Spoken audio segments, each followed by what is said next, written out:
So இந்த negotiable இன்ஸ்ட்ருமெண்ட்டில் நம்ம first பார்க்க போகிறது வந்து பில் ஆஃப் எக்ஸ்சேஞ்ச். ஓகே, இந்த பில் ஆஃப் எக்ஸ்சேஞ்ச் அப்படிங்கிறது வந்து it is an instrument in writing, எழுதப்பட்ட ஒரு இன்ஸ்ட்ருமெண்ட். இதில் வந்து எந்த ஒரு ஆர்டருமே இருக்கக்கூடாது. Containing and unconditional order, it should be sign by the maker. இது வந்து யார் எழுதுகிறாங்களோ அவங்க வந்து சைன் பண்ணியிருக்கணும்.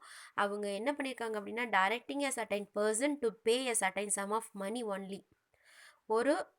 ஒரு குறிப்பிட்ட அமௌண்ட் ஆஃப் மணியை வந்து பே பண்ண சொல்லி டைரக்ட் பண்ணுறது. எப்படி? Or to the order of a certain person or to the bearer of the instrument. ஆர்டரின் பேரில் ஒரு குறிப்பிட்ட பர்சனுக்கு கொடுங்க, இல்லை அந்த இன்ஸ்ட்ருமெண்ட்டை கொண்டு வரவங்களுக்கு நீங்கள் கொடுங்க அப்படின்னு ஆர்டரின் பேரில் சொல்லக்கூடிய ஒரு இன்ஸ்ட்ருமெண்ட். ஓகே, இதோட ஃபார்மேட் கொடுத்துருக்கா. பில் ஆஃப் எக்ஸ்சேஞ்ச் அப்படிங்கிறத வந்து நான் சொல்லியிருக்கேன். 11th உங்களுக்கு நல்லா தெரியும். பில் ஆஃப் எக்ஸ்சேஞ்ச் பில்ஸ் பற்றி நிறைய பார்த்துருக்குறோம். ஓகே, இப்போ பார்த்தீங்க அப்படின்னா இப்போ வந்து இந்த இதில் கொடுத்து கண்டிப்பாக ஸ்டாம்ப் ஒட்டியிருக்கணும். இப்போ 1,50,000க்கு வந்து நான் வந்து உனக்கு கிரெடிட் சேல்ஸ் பண்ணியிருக்கேன். இப்போ வந்து ஆறுங்கிறவ வந்து நான் தான். ஆறுங்கிறது யார்? நான். கியூங்கிறது நீ. இப்போ நான் என்ன பண்ணியிருக்கிறேன், நான் வந்து 6 அப்படிங்கிறவங்களுக்கு வந்து நீ வந்து பணத்தை கொடுக்கணும் அப்படின்னு சொல்லி உங்கள்கிட்ட நான் எழுதி வாங்கிக்கிறேன். 1,50,000 எழுதி வாங்கியிருக்கேன். கிரெடிட் சேலுக்கான பணத்தை நீ எப்படி கொடுப்பேன்னு எப்படி தெரியும்? நீ வாங்கிட்டு போயிட்ட பொருளை நீ திருப்பி அதுக்கான பணத்தை வந்து நீ பே பண்ணுவியா என்னன்னு அப்படின்னு தெரியாது இல்லையா? அதனால் நீ என்ன பண்ணலாம், அதுக்கான அமௌண்ட்டை வந்து இந்த மாதிரி பில்லாக எழுதி கொடுத்துட்டு நீ போயிட்ட அப்படின்னா அது அவங்களுக்கு ஒரு ஒரு கான்ஃபிடென்ட் இருக்கும், நீ கொடுத்துருவ அப்படிங்கிறதுனால. அப்போ அதில் வந்து நான் என்ன பண்ணிடுவேன், உனக்கு அதை ஸ்டாம்பை ஒட்டி உனக்கு நான் வந்து சைன் வாங்கி நான் வச்சுக்குவேன். இன்கேஸ் எனக்கு எப்போ டிமாண்ட் ஆகுதோ அப்போ வந்து நான் உங்ககிட்ட கேட்டு நான் வாங்கிக்க முடியும் அந்த பீரியடில். அதுதான் அப்போ வந்து நீ அக்செப்டட்னு போட்டு நீ கீழே சைன் போட்டு போயிடணும்.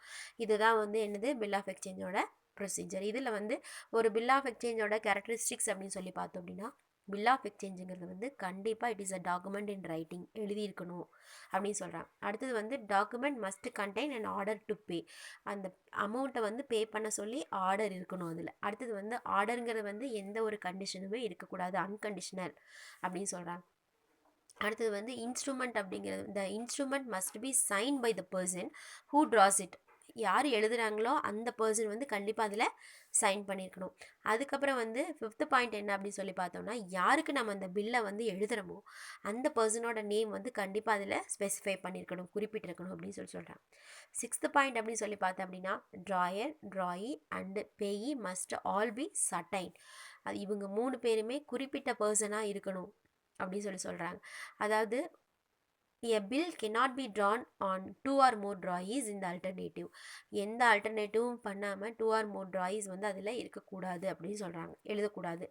2 or more draweesக்கு எழுதக்கூடாது, தெளிவாக இருக்கணும்னு சொல்கிறாங்க. கன்ஃபியூஸ் பண்ணக்கூடாது, இவங்களுக்கு தான் போகணும் அவங்களுக்கு தான் போகணுன்னு ஏகப்பட்டதை உள்ளே போட்டு என்ன பண்ணக்கூடாது, கன்ஃபியூஸ் பண்ணக்கூடாது.